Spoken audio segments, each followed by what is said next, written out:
Hello friends, welcome to Asmitha's kitchen. நம்ம இன்றைக்கி என்ன பார்க்க போகிறோம் அப்படின்னு பார்த்தீங்கன்னா, தக்காளி சாதம் எப்படி செய்கிறது அப்படின்னு பார்க்கலாம். இதுக்கு வந்து சாதம் வந்து நல்லா உதிரி உதிரியாக வடித்து வச்சுக்கோங்க. நான் வந்து மண் சட்டியில் வடித்து வச்சுருக்கேன் உதிரியாக. ஓகேங்களா, ஒரு 3 தக்காளி எடுத்து நான் அடித்து வச்சுக்கிட்டேன். ஓகேங்களா, ஸோ அதுக்கப்புறம் வந்து பூண்டு, வெங்காயம், வரமிளகாய் வேணும். அதுக்கப்புறம் கொத்தமல்லி தழை, கருகாப்பில். ஓகேங்களா, ஸோ வரமிளகாய் காரத்துக்கு தகுந்த மாதிரி நீங்கள் இந்த மாதிரி கிள்ளி வச்சுக்கோங்க. இதுக்கப்புறம் வந்து கொஞ்சம் மஞ்சத்தூள், உப்பு, மிளகுத்தூள், பட்டைத்தூள் இது எல்லாத்தையும் சேர்க்க போகிறோம். ஓகேங்களா, இப்போ எப்படி செய்கிறதுன்னு பார்க்கலாம். நான் சாதம் வடித்து வச்சுருக்கேன். ஓகேங்களா, ஸோ அதுக்கு முன்னாடி இந்த கிரேவி ரெடி பண்ணிக்கலாம். ஓகேங்களா, ஸோ அடுப்பை ஆன் பண்ணிக்கலாம். அடுப்பை ஆன் பண்ணிவிட்டு எண்ணெய் ஊற்றிட்டு அதுக்கப்புறமா மித்த ப்ராசஸ் சொல்கிறேன்.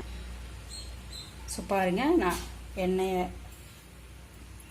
சூடு பண்ணிகிட்ருக்கேன். ஓகேங்களா, கடுகு போடுறேன். அது பொரிஞ்சதுக்கப்புறம்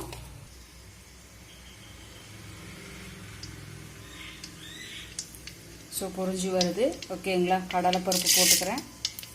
இது நல்லா ஓரளவுக்கு பாயில் ஆகட்டும். இப்போ ஓரளவுக்கு நல்லா பொரிய ஆரம்பிச்சிருச்சு. இப்போ வந்து பூண்டு போட்டுக்கலாம். ஏன்னா பூண்டு நல்லா பொரியணும் இல்லைங்களா, ஸோ அதனால் பூண்டை ஃபஸ்ட்டு போட்டுக்கலாம். அதுக்கப்புறம் வெங்காயம், பெரிய வெங்காயமாக இருந்தால் ஒரு வெங்காயம் எடுத்துக்கலாம். சின்ன வெங்காயமாக இருந்தால் உங்களுக்கு வேணுங்கிற அளவுக்கு எடுத்துக்கலாம். காரத்துக்கு மிளகாய். ஓகேங்க, நல்லா வணக்கி விட்டுக்கோங்க.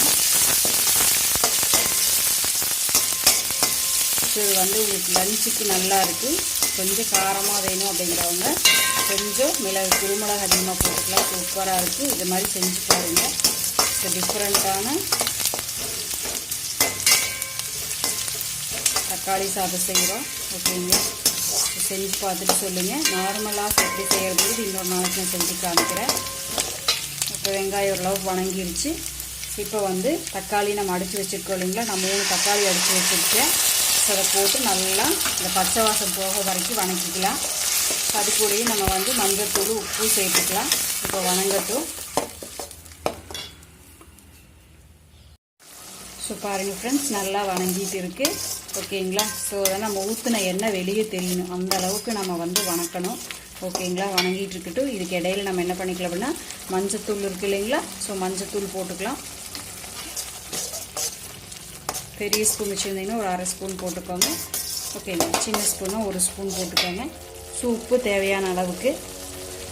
ஸோ இப்போ போடுங்க. சாதம் போடுறதுக்கப்புறம் பத்தலைன்னா கூட நம்ம மிக்ஸ் பண்ணிக்கலாம். ஸோ நான் 1 ஸ்பூன் போடுறேன். ஓகேங்களா, ஸோ இது கூட கருகாப்பில் கொஞ்சம் போட்டுடலாம். ஸோ நல்லா வந்து மூடி வச்சுருங்க, வேகட்டும். ஓகேங்களா, தண்ணி எதுவும் ஊற்ற வேண்டாம். நல்லா வெந்து கிடைக்கும் பாருங்கள், சூப்பராக இருக்கும். ஸோ மூடி வச்சிடலாம். ஸோ பாருங்கள் ஃப்ரெண்ட்ஸ், நல்லா வணங்கிட்டு இருக்குது. ஓகேங்களா, ஸோ அதை நம்ம ஊற்றின எண்ணெய் வெளியே தெரியணும், அந்த அளவுக்கு நம்ம வந்து வணக்கணும். ஓகேங்களா, வணங்கிட்டு இருக்கட்டும். இதுக்கு இடையில நம்ம என்ன பண்ணிக்கலாம் அப்படின்னா, மஞ்சத்தூள் இருக்குது இல்லைங்களா, ஸோ மஞ்சத்தூள் போட்டுக்கலாம். பெரிய ஸ்பூன் வச்சுருந்தீங்கன்னா ஒரு 1/2 ஸ்பூன் போட்டுக்கோங்க. ஓகேங்களா, சின்ன ஸ்பூனும் 1 ஸ்பூன் போட்டுக்கோங்க. ஸோ உப்பு தேவையான அளவுக்கு. ஸோ இப்போ போடுங்க. சாதம் போடுறதுக்கப்புறம் பத்தலைன்னா கூட நம்ம மிக்ஸ் பண்ணிக்கலாம். ஸோ நான் 1 ஸ்பூன் போடுறேன். ஓகேங்களா, ஸோ இது கூட கருகாப்பில் கொஞ்சம் போட்டுடலாம். ஸோ நல்லா வந்து மூடி வச்சுருங்க, வேகட்டும். ஓகேங்களா, தண்ணி எதுவும் ஊற்ற வேண்டாம். நல்லா வெந்து கிடைக்கும் பாருங்கள், சூப்பராக இருக்கும். ஸோ மூடி வச்சிடலாம். பாருங்கள் ஃப்ரெண்ட்ஸ், இந்த மாதிரி நல்லா ட்ரை ஆயிடணும், அடி பிடிச்சிடக்கூடாது. இப்போ எண்ணெய் ஃபுல்லாக வெளியே வந்து நல்லா ரெடியாக இருக்குது. இப்போ சாதத்தை போட்டு நம்ம பிணைஞ்சு எடுத்துக்கலாம். ஓகேங்களா, எவ்வளோ சாதம் உங்களுக்கு காரம், உப்பு எல்லாம் அளவாக உங்களுக்கு பிடிக்குதோ அதுக்கு தகுந்த மாதிரி ரொம்ப சாதமும் இதுக்கு எவ்வளோ வேணுமோ அந்த அளவுக்கு தான் சாதம் போடணும். ஆல்ரெடி நம்ம உப்பு போட்டிருக்கோம், பார்த்துட்டு பத்தலை அப்படின்னு சேர்த்துக்கோங்க. காரம் சரியாக இருக்கும் நம்மளுக்கு.